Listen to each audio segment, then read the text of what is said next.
Você nasce numa rua de Moscou, sem nome, sem dono, sem destino. As ruas da capital soviética, em 1957, são duras para qualquer ser vivo. O inverno não pede licença, o frio não negocia. Você aprende isso antes de aprender qualquer outra coisa. Que o mundo não foi feito pensando em você, e que sobreviver é uma decisão que precisa ser renovada todo dia. Você é pequena, corpo compacto, pelo branco e marrom, orelhas em pé que captam tudo antes que o perigo chegue perto.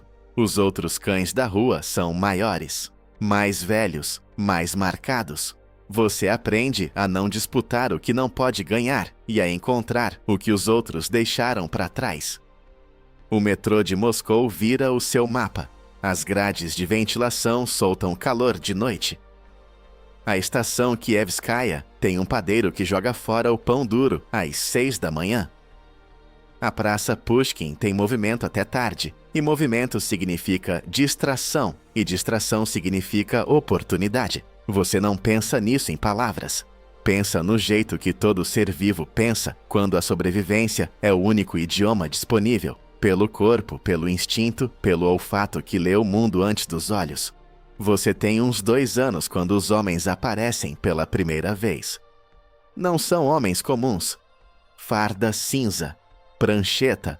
O jeito que eles andam diz que têm um objetivo antes de ter uma direção. Eles percorrem a região do metrô com uma metodologia que você ainda não tem nome para reconhecer, mas que o instinto identifica como diferente de tudo que veio antes.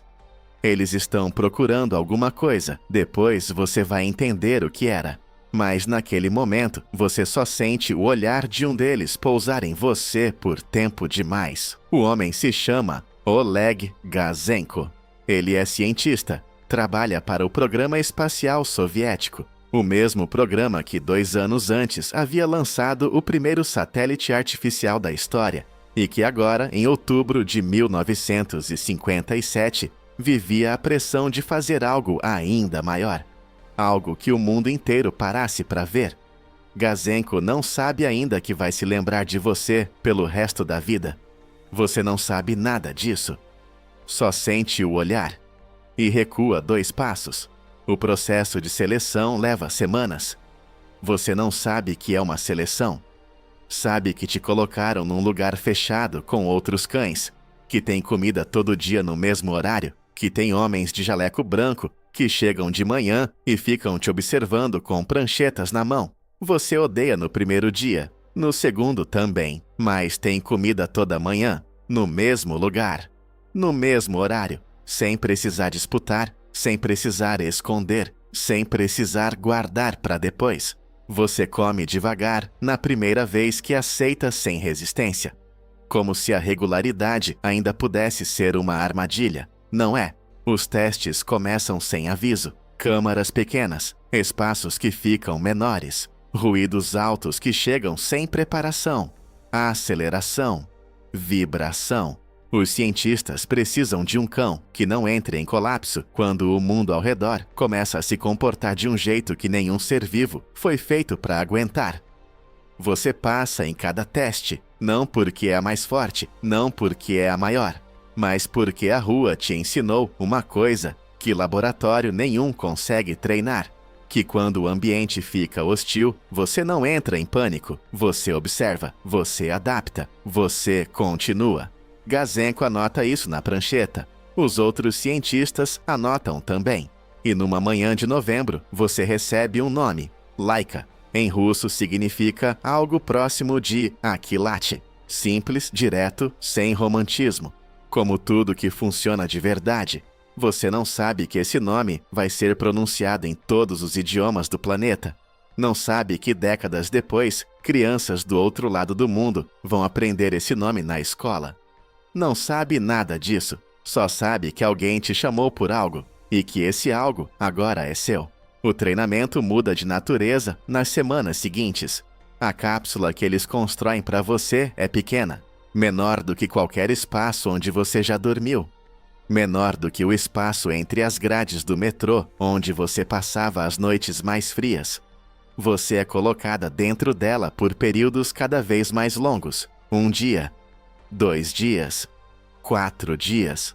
Os sensores colam no seu corpo, medem tudo: batimento cardíaco, respiração, temperatura, pressão. Os cientistas precisam saber o que acontece com um ser vivo quando o corpo é submetido a condições que nenhum ser vivo encontrou antes.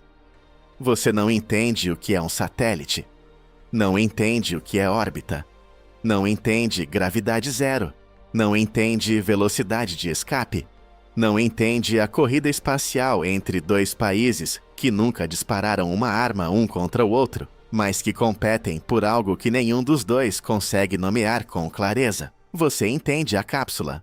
Entende o cheiro dos cientistas. Entende que Gazhenko chega toda manhã e fica parado do lado de fora por um tempo antes de entrar. Num determinado momento, você começa a entender que ele está com dificuldade de olhar para você.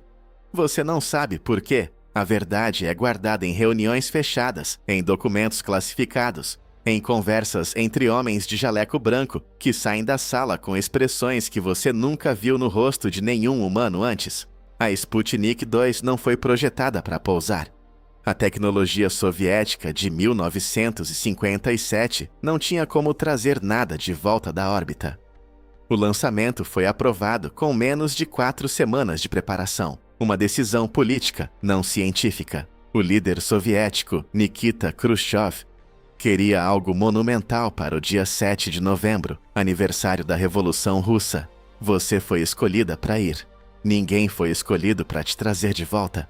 Gazhenko sabe disso desde o início. É isso que está no rosto dele quando ele chega de manhã e fica parado do lado de fora por um tempo antes de entrar. É isso que está na forma como ele coloca a mão na sua cabeça nos últimos dias de preparação, devagar, como quem segura algo que sabe que vai partir. 3 de novembro de 1957. O dia começa antes do sol. Eles te colocam na cápsula com mais cuidado do que em qualquer outro dia. Os sensores são fixados com atenção redobrada. A comida e a água estão calculadas para dias.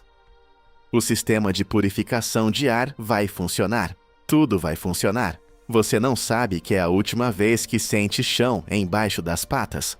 O foguete R-7 tem 30 metros de altura. Você está no topo dele, numa cápsula do tamanho de um armário, com instrumentos ao redor do seu corpo, que vão transmitir para a Terra cada batimento do seu coração. Gazhenko fica parado na plataforma por tempo demais antes de dar o sinal. Depois ele vai embora. O lançamento acontece às 5h30 da manhã, horário de Moscou. O que você sente nos primeiros segundos não tem nome em nenhum idioma. A vibração começa antes do movimento. Um tremor profundo que vem de baixo e sobe por tudo. Pelas paredes da cápsula, pelos sensores, pelos ossos. Depois vem o som, que não é um som, é uma pressão. Uma coisa que envolve tudo de uma vez. Depois vem a força. A força é a coisa mais estranha. Não dói, é só peso. Mais peso do que qualquer coisa que você já sentiu, empurrando do chão para cima, do assento para dentro do corpo, como se o mundo inteiro tivesse decidido, ao mesmo tempo que você pertence ao chão e está sendo contrariado. Os sensores transmitem para a Terra. Frequência cardíaca triplicou, respiração acelerada, temperatura subindo. Os cientistas anotam, calculam, observam. Você passa pela atmosfera em minutos. E então a força para. O que vem depois da força é a coisa mais estranha que qualquer ser vivo já sentiu até aquele momento na história do planeta. Não é leveza, é a ausência. A ausência de todo o peso que você carregou desde que nasceu. O peso do corpo contra o chão. O peso do frio nas patas. O peso da rua nas costas. Tudo que você sempre conheceu como o estado natural das coisas simplesmente deixa de existir. Você está em órbita, a 2.000 quilômetros acima da Terra, completando uma volta a cada 103 minutos, viajando a 28.000 quilômetros por hora. O primeiro ser vivo a orbitar o planeta. Em Moscou, rádios anunciam, jornais imprimem. O mundo inteiro para. Nos Estados Unidos, o presidente Eisenhower é acordado com a notícia.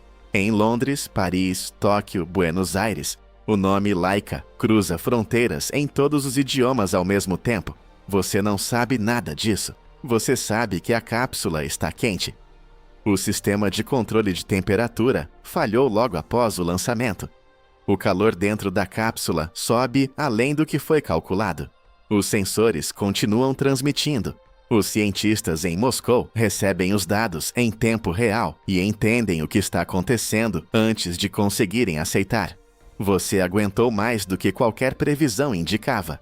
A rua te ensinou isso também, que quando o ambiente fica insuportável, o corpo encontra uma resiliência que a mente ainda não reconheceu. Mas tem um limite para tudo. Algumas horas após o lançamento, os sinais vitais param de ser transmitidos. A sala de controle em Moscou fica em silêncio. Gazhenko está lá. Olha para os monitores. Não fala nada por um tempo longo. Anos depois, numa entrevista que deu quando já era um homem velho, ele disse algo que ninguém que leu conseguiu esquecer. Disse que quanto mais o tempo passou, mais ele lamentou o que fizeram, que não aprenderam o suficiente com a missão para justificar o que ela custou. A Sputnik 2 continuou orbitando a Terra por 162 dias após o lançamento. Completou 2.570 órbitas. Em abril de 1958, a nave entrou na atmosfera e se desintegrou ao reentrar, exatamente como foi planejado desde o início para a nave, mas nunca planejado para você. O mundo soube da morte de Laika de formas diferentes em momentos diferentes. A versão oficial soviética por décadas foi que você havia sido sacrificada humanamente após uma semana, que não havia sofrimento, que tudo havia corrido como planejado. Essa versão foi mantida por décadas. A verdade sobre o que realmente aconteceu, o calor, as horas, os sinais vitais, só foi confirmada publicamente em 2002, 45 anos depois. Há uma estátua em Moscou, inaugurada em 2008, fica na rua onde o Instituto de Medicina Militar da Aviação funcionava, o lugar onde você foi treinada, preparada, escolhida. A estátua mostra um foguete e você no topo dele, olhando para cima. Não tem expressão de medo, tem expressão de quem está olhando para algo que nunca viu antes. Em 2019, a Rússia emitiu um selo comemorativo. Em escolas do mundo inteiro, o nome Laika aparece em capítulos sobre a corrida espacial. Em filmes, músicas, livros, poemas, você virou símbolo de algo que nenhum dos homens que te enviaram ao espaço soube nomear com clareza na época. Talvez seja isso, que às vezes a história avança no lombo de quem não foi perguntado se queria carregar esse peso. Ou talvez seja outra coisa. Talvez seja que você, nascida sem nome numa rua de Moscou, formada pelo frio e pela sobrevivência e pelo instinto, foi a primeira. Antes de qualquer astronauta, antes de qualquer cosmonauta, antes de qualquer ser humano que olhou pela janela de uma nave e viu o planeta inteiro de uma vez, você foi primeiro, sem treinamento para o que viria, sem escolha sobre ir, sem chance de voltar, mas foi. E o mundo nunca mais foi exatamente o mesmo depois disso,